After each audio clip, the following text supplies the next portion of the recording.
여러분에게 질문을 드리면서 오늘 말씀을 시작하겠습니다.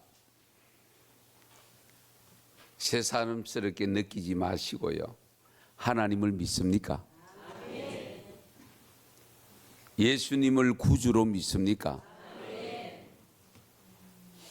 하나님의 영, 지혜의 영, 보혜사 영을 믿습니까? 기독교에서 말하는 믿음이란 누구를 믿느냐? 세 분 다 믿어야 됩니다. 일명 우리가 하나님을 말씀할 때에 삼위일체이신 하나님이라고 표현합니다. 우리가 삼위일체라고 할 때에 위격이 세 분이다. 성부, 성자, 성령. 성부 하나님과 성령 하나님, 예수님이죠. 성령 하나님을 믿어야 된다는 거죠. 이것을 분리해서 생각하시면 안 됩니다. 한 분이십니다. 우리 신앙이 분명해야 됩니다. 대림절을 맞으면서 오늘 우리 새벽 기도에도, 특별 새벽 기도에도 그렇고 지금 예수님에 대해서 집중적으로 하게 된 이유가 뭐냐면, 최근에 제가 여러 사람들을 만났는데 성도들을 만날 때에 신앙생활을 나름대로 꽤 오래 하신 분들 중에서 깜짝 놀랄 일들을 들은 적이 있습니다. 하나님은 믿을 것 같은데 예수님은 안 믿어진다. 그런데 거꾸로 생각하는 분들도 있어요. 예수님은 믿어지는데 하나님은 존재가 안 믿어진다. 여러분 잘 들으세요. 저희 연성교회 성도들은 그런 분이 한 분도 없기를 바라지만, 혹여나 아직도 이 신앙의 대상이 분명치 않으면 오늘 이 시간 말씀 듣고 깨닫고 분명히 예수를 구주로 믿는 역사가 있기를 바랍니다. 분명히 믿어져야 됩니다. 왜 이런 경우가 발생하는가 하면, 우리가 믿는 하나님과 예수님에 대해서 분리해서 생각하기 때문에 그렇습니다. 하나님 따로, 예수님 따로 생각하니까. 하나님이 곧 예수님이고 예수님이 곧 하나님이십니다. 하나님이 인간의 몸을 입고 오신 분이, 도성인신하신 분이 예수님이잖아요. 그분들과 창조 때부터 계속 하나님과 같이 계셨던 분이 성령님입니다. 그래서 우리가 자꾸 분리해서 생각하지 마시고, 다만 위격이 다르다 보니까 어떻게 해요? 그분들의 기능이 다르죠. 하나님 성부의 기능이 다르고 성자 예수님의 기능이 다르고 성령의 기능이 다르다 보니까 우린 자꾸 분리해서 생각하는데 그렇지 않습니다. 하나님을 믿으면 예수 믿는 것이고, 예수 믿으면 성령님 믿는 것이고, 우리가 세 분을 다 믿는 것입니다. 하나님은 믿어지는데 예수는 안 믿어지고, 예수는 믿는데 하나님은 안 믿어지고, 이러면 안 된다는 겁니다. 그것은 잘 몰라서 그렇습니다. 예수님을 잘 모르기 때문에. 적어도 여호와 하나님을 믿는다면 예수 그리스도가 구세주임을 반드시 믿으셔야 돼요. 그게 믿어져야 돼요.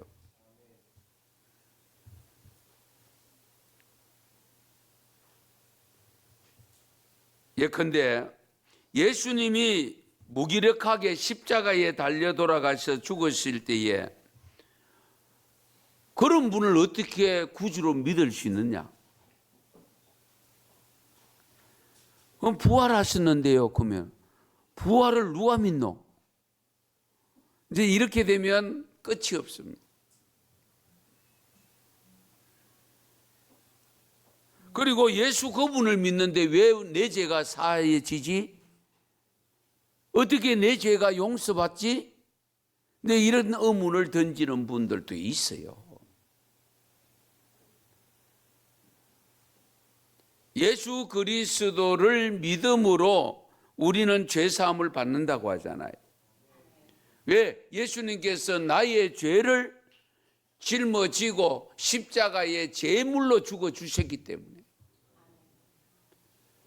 그러므로 내가 죄인으로 있지만 나는 십자가에 제물로 죽지 않아도 됩니다. 왜? 예수님이 이미 제물로 죽어 주셨기 때문에. 다만 나는 그분을 믿음으로 말미암아 죄사함을 받는 겁니다. 그러니까 얼마나 큰 은혜입니까? 그러면 또 의문을 가지는 분들이 또 있어요. 천국과 지옥이 안 믿어지는데요. 천국과 지옥이 안 믿어진다. 목사님 가봤습니까? 이렇게 또 다부지게 묻는 분이 있어요. 제가 그럼 뭐라고 대답할까요? 못 가봤는데요. 목사님도 못 가봐놓고 어떻게 믿어요? 여기 성경에 기록되어 있는데요. 우리는 성경에 있는 말씀을 믿잖아요. 할렐루야. 말씀을 믿기 때문에 그 안에 있는 모든 내용은 그냥 믿는 거예요. 그래서 하나님은 우리에게 무엇을 요구하느냐? 제일 먼저 요구하는 것은 믿음입니다. 주 예수를 믿어라. 그리하면 너와 내 집이 구원을 받으리라. 믿어져야 됩니다. 그런데 또 어떤 분은, 머리가 좋은 분들은 어떻게 생각하느냐? 알고 믿겠다고 찾아오는 사람이 있습니다. 알고 믿겠다. 알아야 믿지. 무조건 어떻게 믿나? 그런데 우리 하나님은 무조건 믿으래요. 알고 믿는 거하고 믿으면서 알아가는 거하고는 천양지 차이가 있습니다. 알고 믿으려고 하는 사람은 절대로 못 믿습니다. 왜? 자기 수준이 그 수준이 안 되거든요. 그렇기 때문에 우리는 믿고 나가면서 우리가 믿을 때 하나님께서 조금씩 깨달음을 주시잖아요. 그래서 확신하게 되는 겁니다. 대림절 첫 번째 주일을 맞아서 오늘 설교 제목을 여호와를 믿는다면 예수를 구주로 믿어라 하는 제목을 사용했는데요. 우리 하나님과 예수님을 분리해서 믿으면 올바른 신앙이 될 수가 없습니다.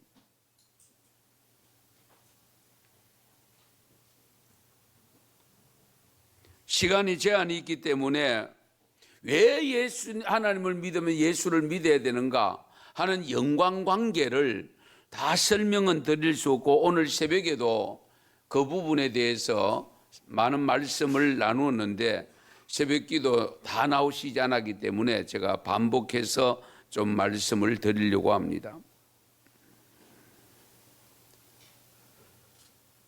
오늘 읽은 말씀, 신약의 말씀을 보시면 마가복음 1장 1절에 하나님의 아들 예수 그리스도의 복음의 시작이라. 이것은 서론이면서도 결론입니다. 이 마가복음 전체는 하나님의 아들이면서 그리스도 예수에 관한 복음을 증거하는 내용입니다. 그래서 1절에서 복음의 시작이라고 했는데, 이 시작이라는 단어가 원어로 헬라어로는 아르케라는 단어인데 태초에, 많이 들어보셨지요? 태초에라는 단어입니다. 그러니까 예수 그리스도를 통한 복음의 시작은 또 하나의 하나님의 사건으로 시작이라는 겁니다. 이 구절의 고백적인 글은 대단한 내용인데요. 왜냐하면 당시에는 이 신앙을 가지고 있으면 순교할 각오를 해야 되는 시대입니다. 초대교회 성도들이 사용한 암호, 여러분 익수스 알지요? 요즘은 이제 많이 달고 다니지 않는데 차에 물고기, 그걸 익수스라고 합니다. 그 익수스가 그냥 내가 여러분 이해를 돕기 위해서 오늘 좀 해가 왔습니다. 이 헬라어를 전부 첫 글자를 따서 조합해 놓은 것이 단어 익수서입니다. 그런데 아이처럼 생긴 거 있죠. 이 예수서, 예수를 말합니다. 그 다음에 X로 되어 있는 그리스도서, 그리스도. 그러니까 예수 그리스도가 되죠. 예. 그 다음에 알파 형식으로 된 것이 데오스. 데오스는 하나님입니다. 그리고 어떻게 됩니까? Y는 휘오스. 그리고 어떻게 돼요? 이게 시그마 쪽으로 되는 소테르라고 하는 건데 예수 그리스도 데오스 휘오스 소테르인데 이것이 우리 용어로 하면은 예수 그리스도 하나님의 아들 구주라는 뜻입니다. 하나님의 아들 구주. 당시 로마 제국의 잔혹한 박해 시대에서 예수를 믿는다는 것을 드러내면 순교를 하기 때문에 우리는 예수 그리스도를 믿는 예수 그리스도 구주를 하나님을 믿는 사람들이라는 것을 표시로 한 것이 바로 익수서 물고기입니다. 우리의 죄를 사하시고 구원하시기 위해 예수님을 보내시는데 수많은 사람들이 동원됩니다. 수많은 선지자들을 통해서 예언해 주셨습니다. 하나님 왜 이 방법을 선택했을까요? 잘 들으세요. 아무런 예고도 없이 갑자기 예수님이 나타나가 내가 예수다, 구세주다, 내가 메시아다, 나를 믿으면 산다, 영생 얻는다, 그런 믿을 사람이 있겠어요? 이렇게 예언해 두었음에도 불구하고 바리새인들은 나름대로 예언해 두신 메시아가 장차 우리를 다스릴 왕이 오실 것이라는 것은 알고 기다리고 있었잖아요. 그런데 정작 메시아가 왔을 때, 예수님이 태어났을 때는 믿는 사람이 거의 없었잖아요. 왜? 이유가 뭐냐? 자기들이 생각하는 메시아가 달랐기 때문에. 자기들은 거룩한 메시아가 아니고 일반적으로 통치하는 왕처럼 생각했던 겁니다. 그런데 예수님이 오셔서 갈릴리로 다니고 그래서 거지들과 다니고 그러니까 자기들이 생각한 왕의 신분하고 다르니까 왕으로 모실 수가 없는 거예요. 그래서 하나님은 이와 같은 인간들이 잘 안 믿기 때문에, 저와 여러분이 안 믿기 때문에 구약의 수많은 선지자를 통해서 이미 모든 삶을 이거 하려고 하면 하루 종일 해야 됩니다. 구약에 있는 내용들과 신약에 있는 내용들을 견줘서 다 할 수가 없습니다. 그런데 어쨌든 출생 이전부터 시작해서 십자가를 지고 천국에 올라가신 것까지 구약에 다 기록해 놓고 그렇게 보여준 이유가 뭐냐? 우리로 하여금 믿게 하기 위함입니다. 그럴 때에 그러면 아마 우리가 지혜가 부족하지만 되어진 것을 보면 아 진짜구나 그런 믿음이 생기지 않습니까? 예.